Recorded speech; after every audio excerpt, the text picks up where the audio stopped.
जय श्री कृष्णा। राधे राधे। आज हम सुनेंगे कार्तिक मास महात्म्य की कथा 9। राजा पृथु ने कहा, हे मुनि श्रेष्ठ नारद जी, आपने कार्तिक माह के व्रत में जो तुलसी की जड़ में भगवान विष्णु का निवास बताकर उस स्थान की मिट्टी की पूजा करना बतलाया है। अतः मैं श्री तुलसी जी के महात्म्य को सुनना चाहता हूँ। तुलसी जी कहाँ और किस प्रकार उत्पन्न हुई, यह बताने की कृपा करें। नारद जी बोले, हे राजन, अब आप तुलसी जी की महत्ता तथा उनके जन्म का प्राचीन इतिहास ध्यान पूर्वक सुनिए। एक बार देवगुरु बृहस्पति और देवराज इंद्र भगवान शंकर का दर्शन करने कैलाश पर्वत की ओर चले गए। तब भगवान शंकर ने अपने भक्तों की परीक्षा लेने के लिए जटाधारी दिगंबर का रूप धारण कर उन दोनों के मार्ग में अवरोध उत्पन्न किया। यद्यपि वह तेजस्वी, शांत, लंबी भुजा और चौड़ी छाती वाले गौर वर्ण, अपने विशाल नेत्रों से युक्त तथा सिर पर जटा धारण किए वैसे ही बैठे थे। भगवान शंकर को न पहचान कर इंद्र ने उनसे उनका नाम व धाम आदि पूछते हुए कहा, क्या भगवान शंकर अपने स्थान पर है या कहीं गए हुए हैं? पर तपस्वी रूप भगवान शिव कुछ नहीं बोले। इंद्र को अपने त्रिलोकीनाथ होने का गर्व था। उसी अहंकार के प्रभाव से वह चुप किस प्रकार रह सकता था।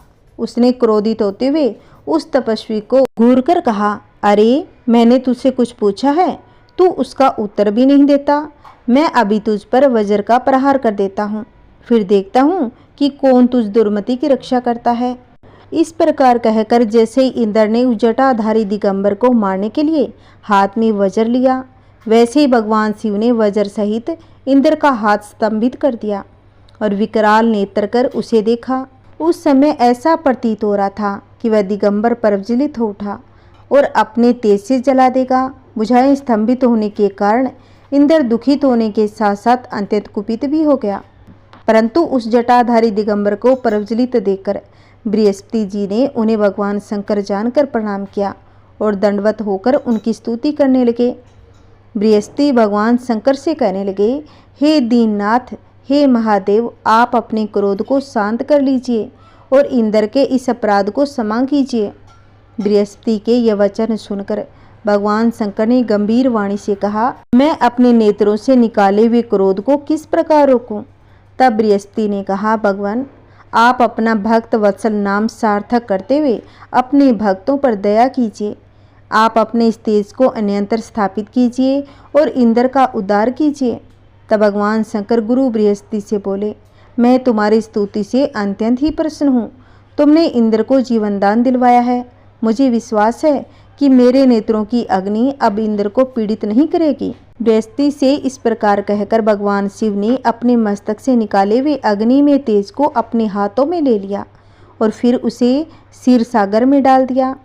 तत्पश्चात भगवान शंकर अंतर ध्यान हो गए।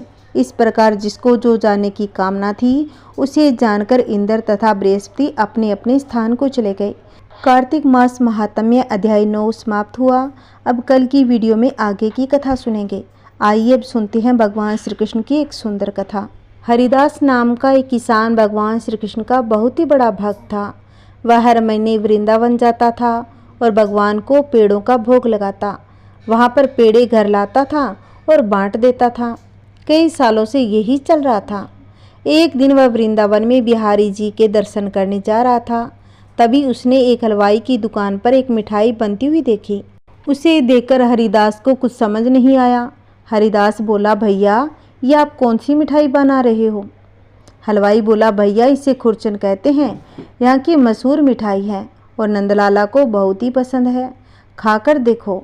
हरिदास बोला, नहीं, मैं पहले अपने कान्हा को भोग लगाऊंगा, उसके बाद ही खाऊंगा। एक काम करो, तुम पेड़ों की जगह मुझे यही दे दो। हलवाई से खुरचन लेकर हरिदास मंदिर पहुंच गया। कृष्ण जी की पूजा कर भोग लगाकर गांव वापस चला गया। उसके बाद वह हर महीने कान्हा जी को खुरचन का भोग लगाने लगता। बीच गर्मियाँ शुरू हो गई। एक दिन वह उसी दुकान पर पहुँच गया, लेकिन उसे खुरचन कहीं नजर नहीं आ रही थी।